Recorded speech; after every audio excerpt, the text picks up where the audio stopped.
Welcome back, everybody. This is Kurt, and we are again in Microsoft Flight Simulator with NeoFly, and today I was going to talk a bit about NeoFly freelance missions, and specifically we're going to do a Intercept, which is one you do with your military pilot's license.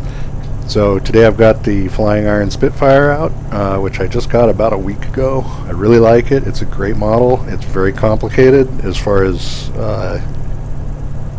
it is very power sensitive. It will try to kill you at every turn, at least on the ground, and we'll talk a little bit more about that in a minute.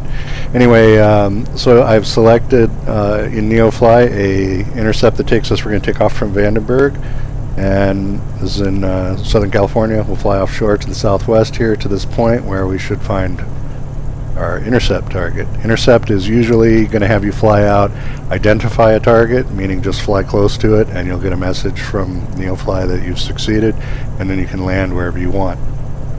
Freelance jobs specifically, if you haven't played with them, you just load Flight Sim, load any airplane you want to fly, and it'll give you a list of jobs that apply to that aircraft.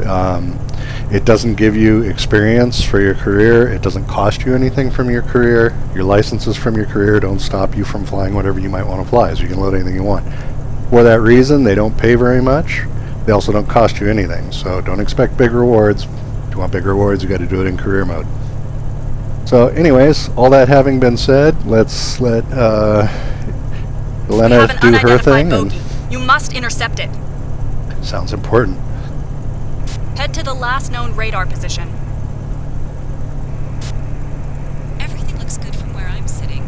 Taxi to the runway and take off. Okay, so that's the basics. Tell you a little bit about the airplane and getting it off the ground here before we go. The Spitfire weighs like nothing. I don't remember off the top of my head. They weigh probably less than your family car, though, and they have a 2,000 horsepower engine. So one of the things you got to be careful of is if you slam on the throttle, it will tie itself in a knot. So what you want to do is just gently on the throttle when you're taking off, a little bit of back pressure to keep the tail down. Just kind of adds a little bit extra steering authority. Because of the torque of the engine, the airplane will roll a little to the left just in the moment that it starts to fly. So you need to be ready for that. You'll see the left wing dip a bit. At that point, it's about time to just let the nose come down a little bit and let the plane start to fly. All this happens at way less than half throttle. The airplane has more than enough power to take off on hardly anything. So let's see if we can get it off the ground and get this mission going. Also, it doesn't have differential toe brakes like a lot of airplanes. You gotta do it all with rudder.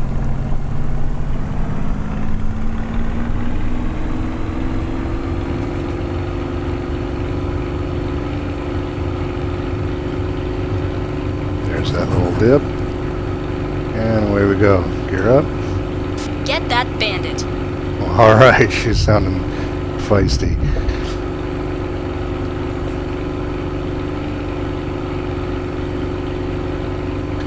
So we'll get turned to our heading.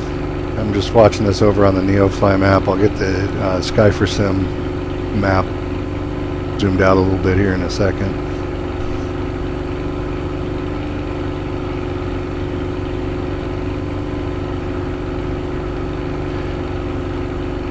You need to be respectful of the engine in this airplane at all times. You'll blow it up if you just run it full throttle. So if you buy it, it's worth taking the time to read the manual and understand some of the basic settings for it. The Spitfires are one of my, well, actually probably my all-time favorite warbird, real life or in the sim. Always with the invasion stripes on the wing. It just makes them super sexy. So once we get out there, NeoFly will start updating the position of the other airplane. Every time I've done it, they've been down low. I don't know if they're ever at different altitudes. And only one time has it been an airplane I couldn't catch up with in the Spitfire. It gave me a jet, and that was pretty hopeless. So hopefully it won't do that to me today. While we're here also, I noticed the NeoFly series I'm doing seems to be very popular with all of you. I've picked up some subscribers. They've got a lot of views. Some interaction on them, which frankly, my YouTube videos never get, so that's cool. Thank you to all of you who are getting something from it and commenting. But one of the things that I wanted to say is that the fact that it got so much attention tells me you guys want to know more, or need some help or whatever. So as it goes to NeoFly, what I want to know from all of you is, what do you need to know? What kind of things can I be covering for you? What kind of topics can we sort out and make you help make you money, help get your head around how the software works, anything like that? So you can drop a note here in the comments. You can drop a note to me on the NeoFly Discord server. I'm in there as KurtVW. Whatever works. If you are going to contact me over there, just use a private, though. There's no reason to be cluttering up the chat. What else can I tell you? I can also help with basic aviation topics. I'm a inactive private pilot, and I have been inactive for a long time, so anything I tell you is just going to be opinion, really only useful for flight simming. You should just assume that anything I say is probably wrong or illegal in the real world, so just don't. I've never been a flight instructor, but I do have some basic general knowledge, and if there's anything about flying or using the simulator that you're having trouble with, I'm always happy to help with that. Either, like I said, in chat, or we can make a video if it seems like a topic that I think a lot of people would benefit from knowing.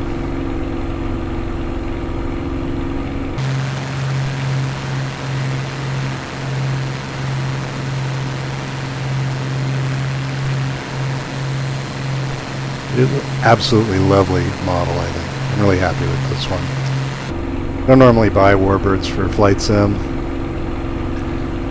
I couldn't pass this one up. And it is kind of fun to do the intercepts with an old warbird like this.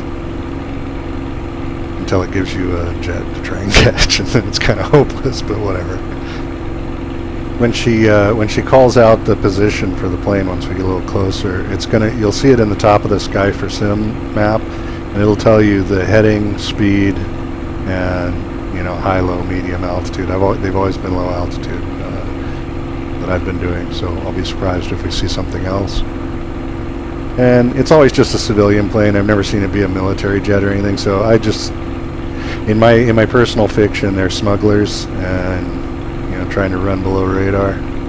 So of course we send a 70-year-old fighter plane out to catch them, because that's how you do it in video games. Okay, so the marker's coming in on Sky for Sim down there in the lower corner, and once she gives us the position, that'll update to red, and it'll start moving as the airplane moves. I think it only updates every few seconds, like as if it's getting radar pinged. If you don't use Sky for Sim, your NeoFly map will show green dots for it, and actually leaves kind of a breadcrumb trail, which is handy because it just helps you to kind of get a feel for where they're maneuvering, if they're maneuvering. But we're just 1,000 feet right now, keeping it down low because that's where I'm expecting her to send us. Alright, she should start chatting in any second to tell us where we're going. Once she does, I'll try to remember to show you on the NeoFly map how it updates and what you'll see. You are in the search zone.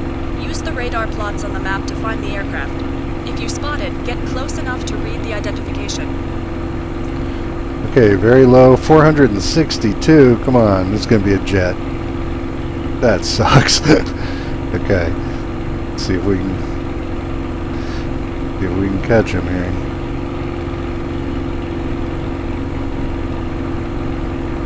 Oh, there it is. Okay.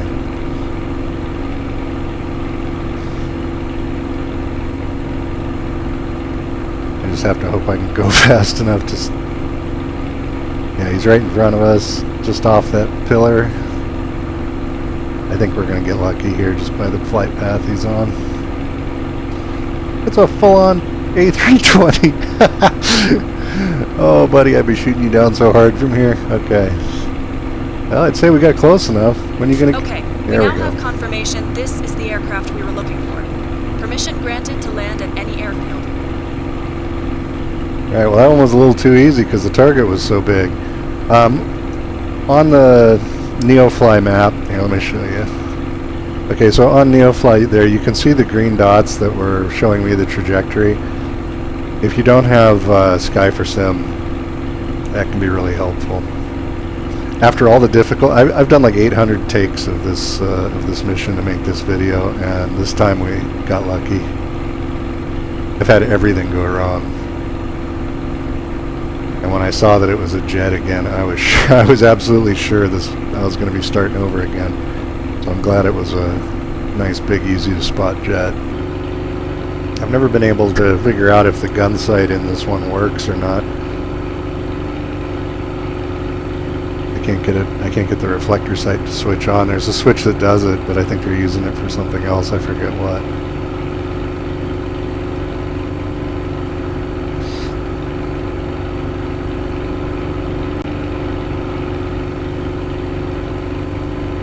As we're coming back here to Vandenberg,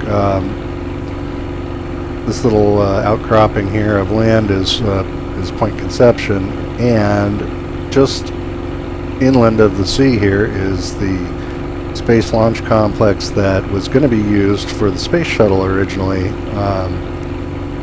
NASA had designs to do polar flights of the space shuttle launching from Vandenberg. All that was scrapped after the Challenger disaster. They decided not to spend budget on the West Coast launches, so they never happened. But this facility directly ahead of us here is that launch complex, and a little bit north from here is the complexes that SpaceX currently uses. And actually, I think if I remember right, the Delta Heavies launch from the former space shuttle. Whichever, I forget what the number is of this launch pad, but that's where it is down there. And then yeah, up here is I think it's Slick 6 is the one I think that they use for SpaceX. Don't quote me on that, but it's just up here beyond these hills.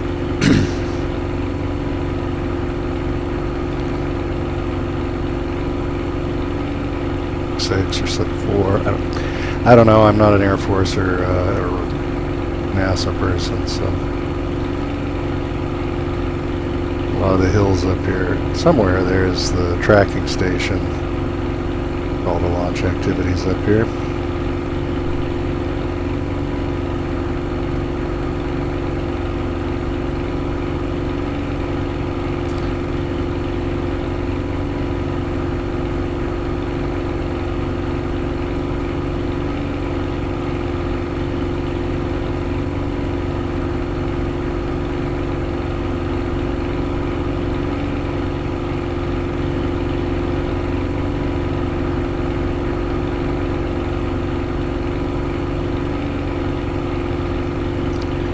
That's the runway off there in the distance. Wind seems to be right down the runway, which is good in this airplane. But we'll start slowing her down.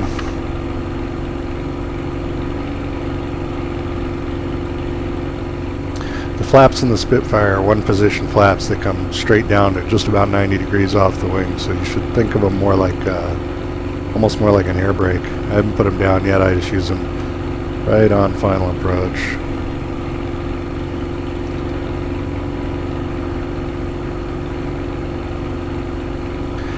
And you can kind of keep your speed up on approach, help you keep the nose down a little bit, but those big flaps will help a bit with that too. They might make your approach starting from a little higher than you might be comfortable, but as you get down toward the runway, you want to really shallow it up. Even carry a little power just to really ease up on the extreme angles so you don't lose sight of the runway too much. Gears down, flaps are coming down.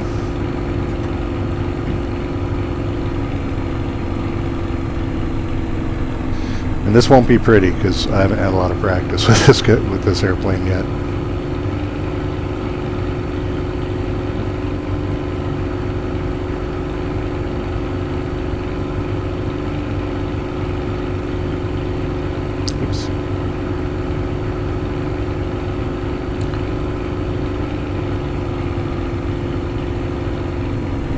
Fast, that's fine. Runway here's long.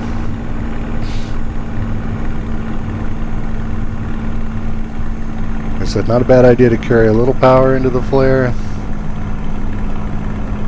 then when it feels like it's really done, you can just kind of chop it.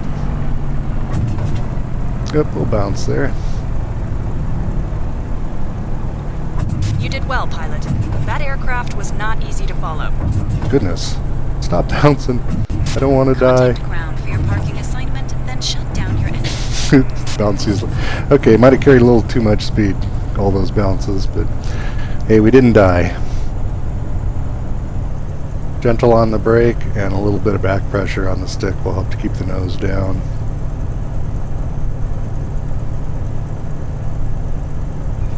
And no differential brakes in this plane. It only has single brakes. Well, both brakes come out at the same time.